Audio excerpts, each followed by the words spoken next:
नमस्कार दोस्तों, स्वागत है आप सभी का निमी टेक्निकल क्लासेस में।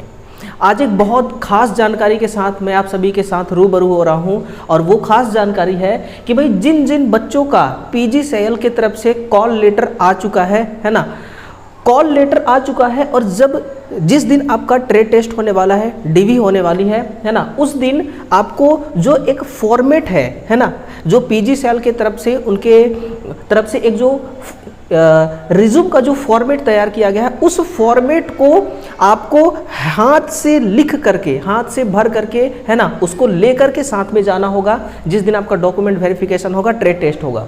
तो स्टेप बाय स्टेप कैसे उसको भरना है आइए देखते हैं। पूरे इस इवेंट में बने रहिएगा, हर एक स्टेप को बताऊंगा कि कैसे उस फॉर्मेट को आपको फिल करना है। बहुत से बच्चों को तो अभी ये भी नहीं पता होगा कि भाई रिज्यूम फॉर्मेट क्या है ना, किस टॉपिक के बारे में, मतलब कि हम क्या बात करे जा रहे हैं कब से। तो आइए देखते हैं कि क्या वो किस प्रकार का वो रिज्यूम का फॉर्मेट है ना, और जो मैं कह रहा हूँ मेरी बात पे सत्यता कितनी है, आइए इस बात को परखते हैं, ठीक है ना। चैनल को सब्सक्राइब कर लेगा दोस्तों, चैनल को सब्सक्राइब कर लीजिएगा दोस्तों, है ना। और देखिए डॉक्यूमेंट वेरिफिकेशन जो होना है ये कैसे कैसे होना है ना, ये सारी बातें हम इसमें करने वाले हैं। तो सबसे पहले चलिए 2023 में जो नोटिफिकेशन आया है ना, इस नोटिफिकेशन को मैं आपको एक बार दिखा देता हूँ। इस नोटिफिकेशन में वो बात जो है वो कही गई है ना। आप यहाँ पर देखिएगा, ये देखिए यहाँ पर ध्यान दीजिएगा, ये लिखा हुआ है प्लीज़ नोट, है ना, प्लीज नोट। यहाँ पर देखिए जो आपको सेकेंड नंबर पॉइंट लिखा हुआ दिख रहा है, ये है ना सेकेंड वाली।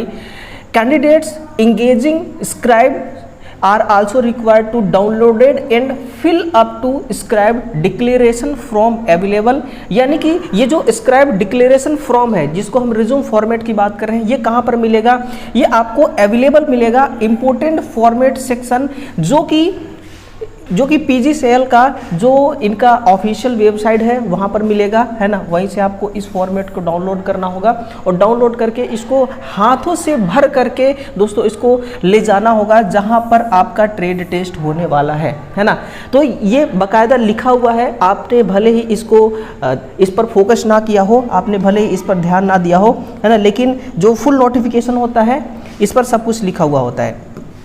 अब चलिए जो कॉल लेटर आया हुआ है, इस कॉल लेटर में भी ये बात कही गई है या फिर नहीं, इस पर हम चर्चा करते हैं। तो ये है एक कॉल लेटर, ठीक है ना, ये है कॉल लेटर।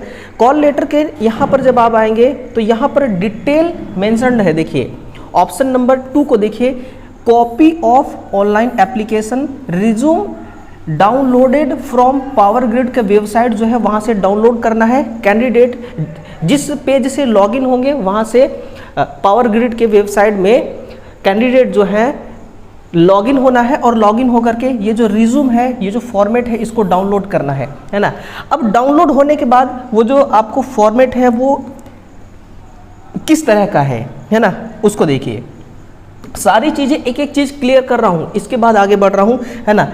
किसी को कोई डाउट ना हो मन में, किसी को कोई दिक्कत ना हो मन में, है ना, मन में कोई गिला शिकवा ना हो किसी के, इसलिए हर एक चीज़ को दोस्तों मैं यहाँ पर क्लियर करता हुआ चल रहा हूँ। ये देखिए ये है वो फॉर्मेट, है ना। यहाँ पर कैंडिडेट इंस्ट्रक्शन लिखा हुआ है कि आपको DV के टाइम पर क्या क्या लेकर के जाना होगा, ठीक है ना। खाने पीने की दोस्तों सब कुछ व्यवस्था है। लाइटली यहाँ पर आपको जो लंच बॉक्स है, लंच जो है ये सब कुछ मिलेगा, स्नैक्स वगैरह, टी मिलेगी, ठीक है ना।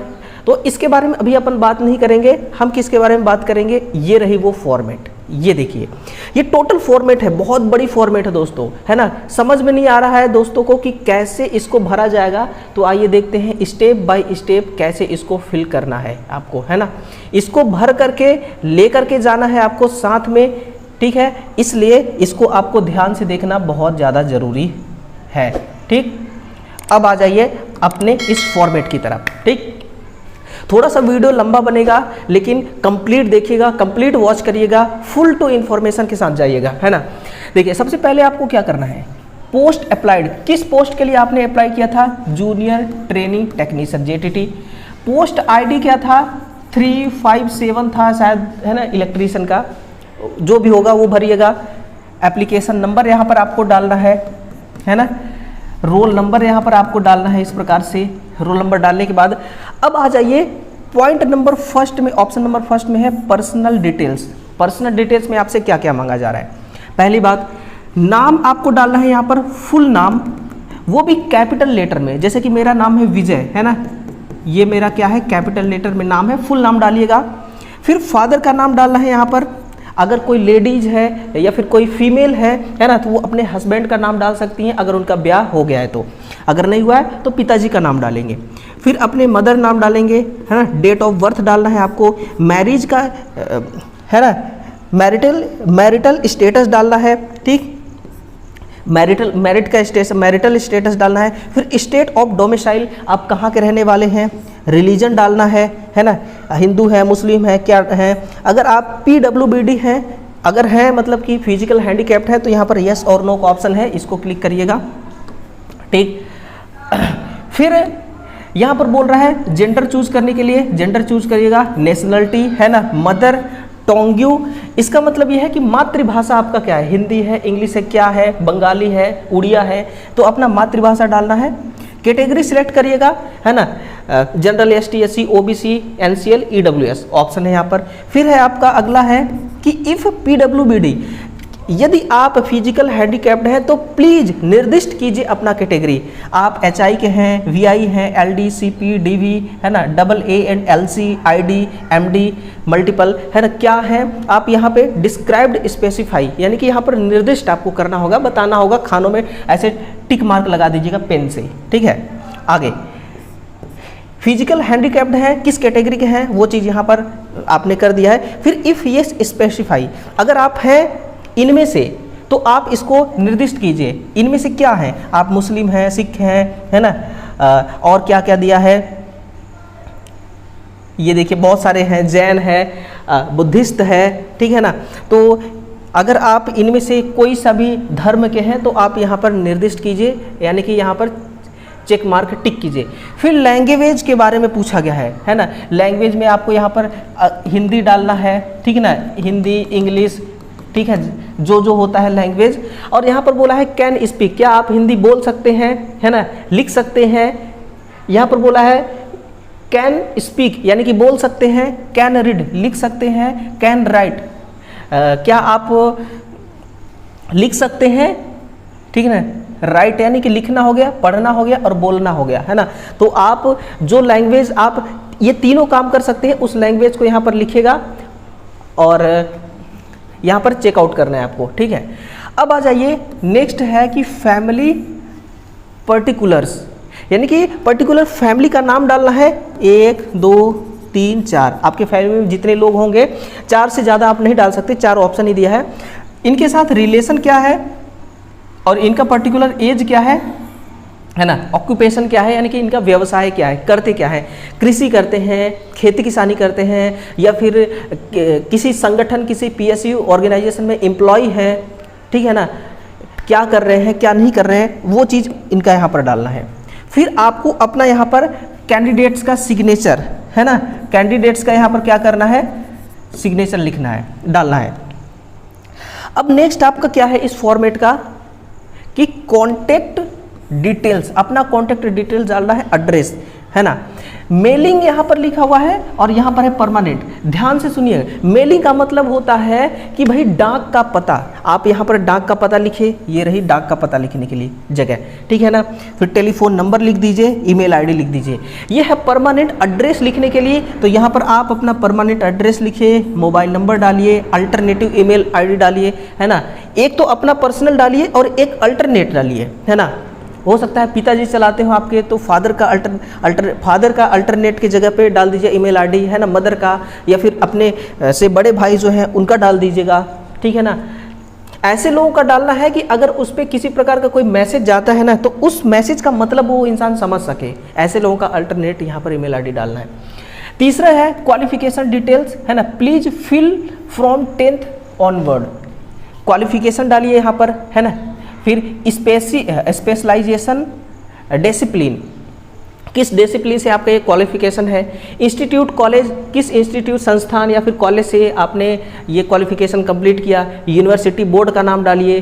फ्रॉम, किस ईयर से स्टार्ट किया और कब तक आपने किया, ठीक है ना। यहाँ पर आपका फुल है, फुल टाइम है, पार्ट टाइम है, कॉरस्पॉन्डेंसी जो कोर्स है ये कॉरस्पॉन्डेंसी है, फुल टाइम है, पार्ट टाइम है, वो चीज़ यहाँ पर आपको लिखना है। मार्क्स जो है परसेंटेज में है, वो चीज़ यहाँ पर डालना है। मार्क्स देखिए सीजीपीए और ओजीपीए और डीजीपीए 3 चीज़ में होता है, और एक होता है परसेंटेज, 4 हो गया। 4 प्रकार से यहाँ पर मार्क्स मिलते हैं।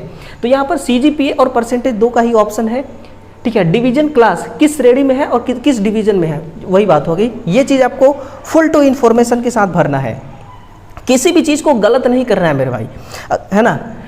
फिर details of year wise percentage in ITI diploma degree. अगर आपने डिग्री किया है ना तो यहाँ पर कुछ मेंशन मत करिएगा, डिप्लोमा किया है ना कुछ मेंशन मत करिएगा। बहुत से कमेंट आते हैं कि सर मैंने हायर क्वालिफिकेशन भी किया है, क्या मैं ट्रेड टेस्ट में मान लीजिए अगर हो गया तो DV के टाइम पे मुझे निकाल दिया जाएगा। तो दोस्तों अगर ये गलतियां आप करेंगे ना तो 100% निकाल दिया जाएगा, ठीक है ना। फॉर्म भरते समय वहाँ भी प्रेफरेंस मांगा जाता है कि आपने ITI के अलावा और कौन सा कोर्स किया है। तो बच्चे क्या करते हैं कि भाई मैं इतना बड़ा कोर्स किया हूँ, तो वहाँ पर मेंशन कर देते हैं, जबकि नहीं करना चाहिए था, है ना। और यहाँ पर ऑप्शन दिया है, तो अगर आपने वहाँ पर मेंशन नहीं किया होगा फॉर्म अप्लाई करते समय, तो यहाँ पर भी दोस्तों कुछ नहीं लिखना है, ठीक है।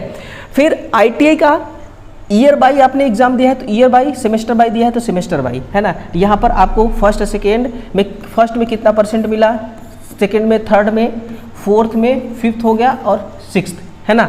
फाइनल में कितना नंबर मिला और इक्विवेलेंट परसेंटेज यहाँ पर लिखना अनिवार्य है, क्योंकि देखिए यहाँ पर लगा हुआ है स्टार का मतलब हो जाता है अनिवार्य रूप से आपको लिखना ही लिखना होगा। फिर नेक्स्ट है आपका एकेडमिक अचीवमेंट। आपने कुछ अचीवमेंट किया है, कुछ उपलब्धियां आपने पाया है, अगर पाया है तो यहाँ पर डिटेल से नोट करिएगा।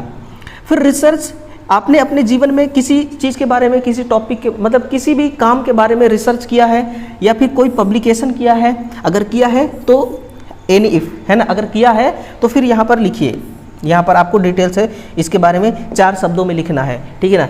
ये भरना कंपलसरी है दोस्तों, ध्यान रखिएगा। अगर आप इग्नोर कर रहे हैं तो आप बहुत बड़ा इंफॉर्मेशन मिस कर रहे हैं, ठीक है ना। फिर आपको यहाँ पर अपना सिग्नेचर जो है वो लगा देना है।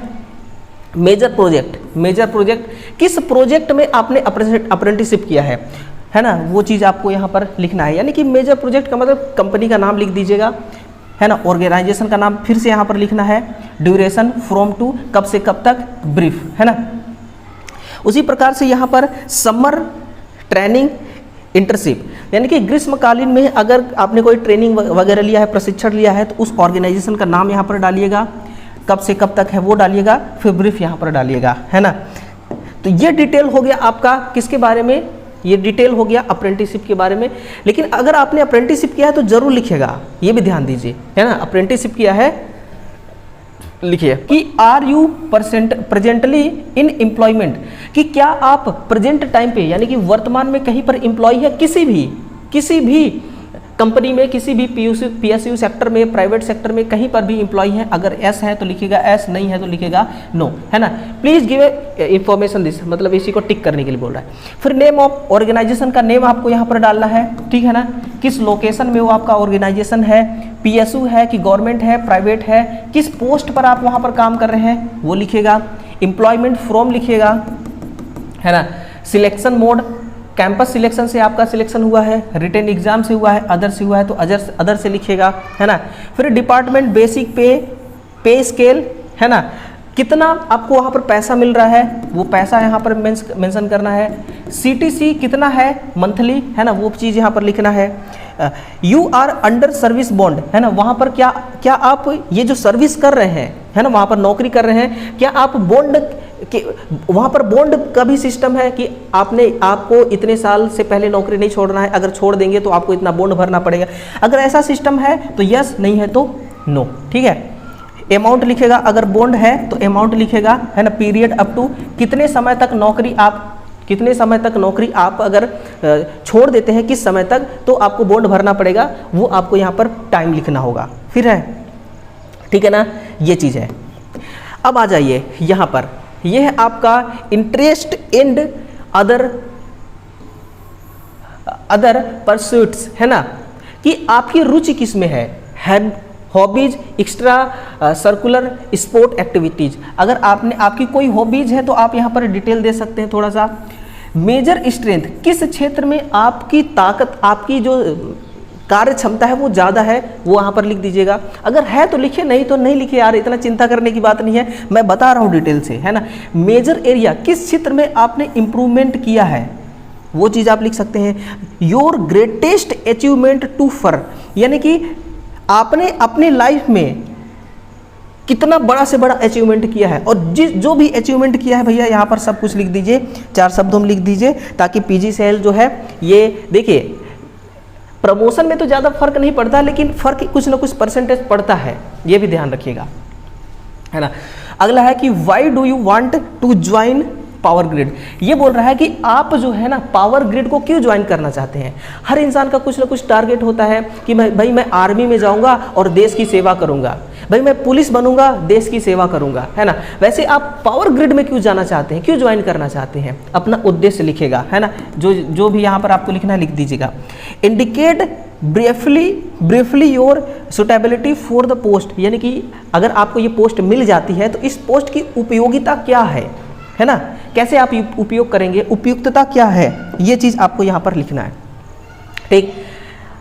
आगे चलिए, do you have a passport, क्या आपके पास पासपोर्ट है ना, विदेश जाने वाला जो पासपोर्ट होता है क्या वो है, अगर है तो यस, नहीं है तो नो। अगर है तो यहाँ पर लिखिएगा डिटेल्स, ठीक है ना, यहाँ पर आपको क्या करना है, डिटेल डालना है। फिर है have you ever been arrested, मतलब कि आपको पुलिस ने कभी अरेस्ट किया है ना।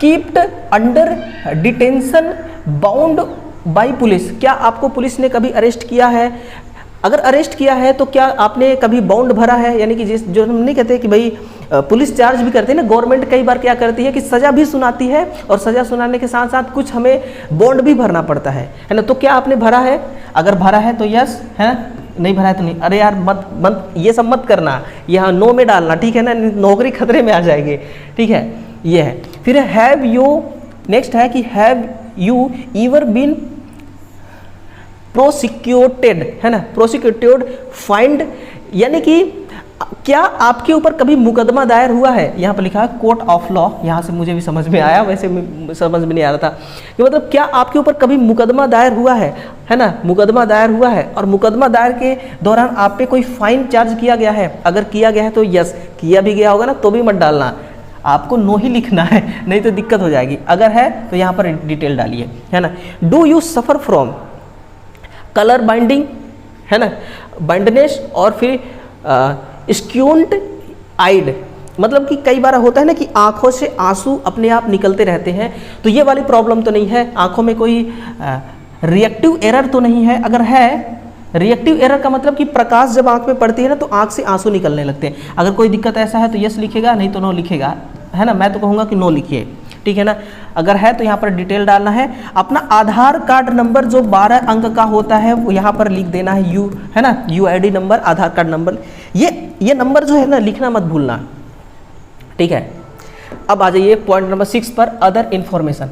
अदर इन्फॉर्मेशन में बोल रहा है कि क्या आपने कभी भी पावर ग्रिड में, या फिर क्या आप इससे पहले पावर ग्रिड में फॉर्म अप्लाई किए थे, है ना, रिटन टेस्ट दिए थे, इंटरव्यू दिए थे, अगर दिए थे तो भैया यहाँ पर लिखे यस, नहीं दिए तो नो, अगर दिए होंगे तो पक्का यस लिखना, पक्का यस लिखना दोस्तों, इसका बेनिफिट मिलेगा, है ना। फिर अप्लाइड फॉर, कब अप्लाई किया था आपने, अप्लाइड रिटन टेस्ट, ठीक है ना, वो पोस्ट ID डालना है, किस पोस्ट के लिए अप्लाई किया था उसको डालना है, प्लेस डालना है, डेट डालना है उस टाइम का, ठीक है ना।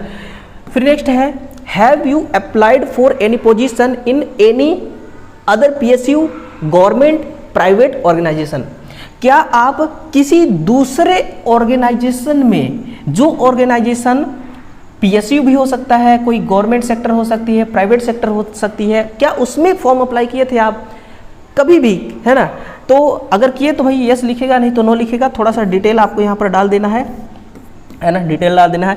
फिर नेक्स्ट है कि have you been short listed appeared for interview, वही बात है कि भाई कोई ऑर्गेनाइजेशन है, किसी ऑर्गेनाइजेशन में आपको शॉर्ट लिस्टेड किया गया है, फॉर्म अप्लाई जब आपने किया होगा तब इंटरव्यू लिया गया है या फिर नहीं लिया गया, है ना, सिलेक्शन नहीं, क्या आपको किसी दूसरे ऑर्गेनाइजेशन में सिलेक्शन जो नियुक्ति है वो किया गया है या नहीं। अगर किया गया है तो लिखिएगा यस, है ना, नहीं तो नो। अगर किया होगा आपने तो यहाँ पर नेम ऑफ ऑर्गेनाइजेशन, 3 ऑर्गेनाइजेशन के यहाँ पर नाम डालने के लिए, ये भी दोस्तों कहीं ना कहीं ये काम आएगा। ये सारी काम की चीज़ें हैं, ये सब क्या है, ये काम की चीज़ें हैं, प्रमोशन के टाइम पे काम आएगा, ठीक है ना। फिर सिग्नेचर डालिएगा अपना। इसके बाद you have received offer of appointment from any of the above organisation, है ना, मतलब कि किसी ऑर्गेनाइजेशन में क्या आपको नियुक्त किया गया है। अगर हाँ तो लिखेगा यस, नहीं तो नो लिखेगा, है ना। फिर है ये रेफरेंस में डालना है, यहाँ पर नाम, व्यवसाय, फुल पोस्टल एड्रेस, है ना, टेल, मोबाइल नंबर डालना है।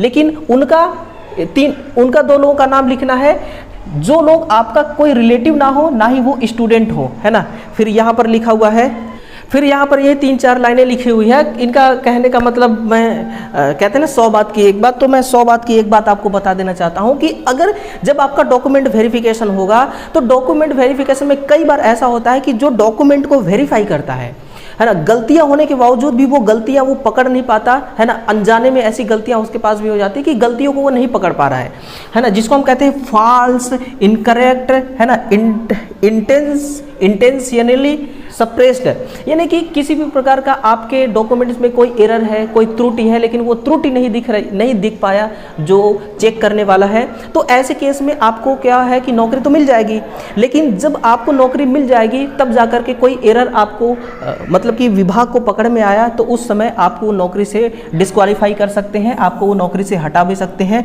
है ना। ये बात उन्होंने कहा है। फिर यहाँ पर आपको प्लेस डालना है, डेट डालना है, सिग्नेचर डालना है, नाम डालना है। ये सब कुछ डालने के बाद आपको आगे बढ़ना है ना। ये सब कुछ डालने के बाद आपको आगे बढ़ना है। अब ये लास्ट है, देखिए ये बिल्कुल लास्ट है ना। यहाँ पर ये बोला जा रहा है कि भाई do you have any relative working, यानी कि पावर ग्रिड में एम्प्लॉय के रूप में कोई आपका रिलेटिव काम कर रहा है। अगर कर रहा है तो लिखेगा यस, नहीं तो लिखेगा यहाँ पर नो, है ना। If you whether he she is working, employ के रूप में काम कर रहे हैं या फिर डायरेक्टर के रूप में काम कर रहे हैं, है ना, किस रूप में काम कर रहे हैं। अगर एम्प्लॉय के रूप में तो यस, डायरेक्टर के रूप में तो डायरेक्टर को यस करेगा, ठीक है ना। तो ये बातें हैं। इसके बाद है देखिए आपको इफ़ डायरेक्ट, है ना। इसके बाद देखिए यहाँ पर डायरेक्टर का नेम, डायरेक्टर का नेम और आपका रिलेशन उसके साथ क्या है ना। और नेम ऑफ एम्प्लॉय, किस पद में काम कर रहे हैं वो, प्लेस ऑफ पोस्टिंग, एम्प्लॉयमेंट का नंबर, एम्प्लॉय का नंबर, है ना, रिलेशंस क्या रिलेशन है। फिर यहाँ पर आपको ये घोषणा करना है कि भाई हम ऊपर जितने भी हमने इंफॉर्मेशन फिल किया है वो सब कुछ सही है ना। हम ऐसा घोषणा करते हैं कि भाई हमने ऊपर जो भी भरा है वो सब कुछ सत्य है, ठीक है। डेट, प्लेस, सिग्नेचर, नेम, फिर सब कुछ ओके हो जाएगा, है ना। तो ये टोटल फॉर्मेट है दोस्तों। आपको इसको डाउनलोड करना है, डाउनलोड करके प्रिंट आउट करवाना है, फिर हाथ से लिख करके, ठीक है ना, भर करके इसको लेकर के जाना है। क्योंकि जो PGCIL है ये इसने खुद बोला है कि भाई जब आप DV वेरिफिकेशन करवाने आएंगे तब आपको इसको ले करके आना होगा। चलिए ना, चलिए। ये वीडियो दोस्तों काफ़ी लंबा हो चुका है, लेकिन फुल टू इन्फॉर्मेशन है इस वीडियो में। जो भी कंप्लीट इस वीडियो को देखा वो कंप्लीट इन्फॉर्मेशन लेकर के जाएगा, है ना। तो चलिए मिलते हैं अगले सेशन में, तब तक के लिए आप सभी का बहुत बहुत धन्यवाद। Thank you.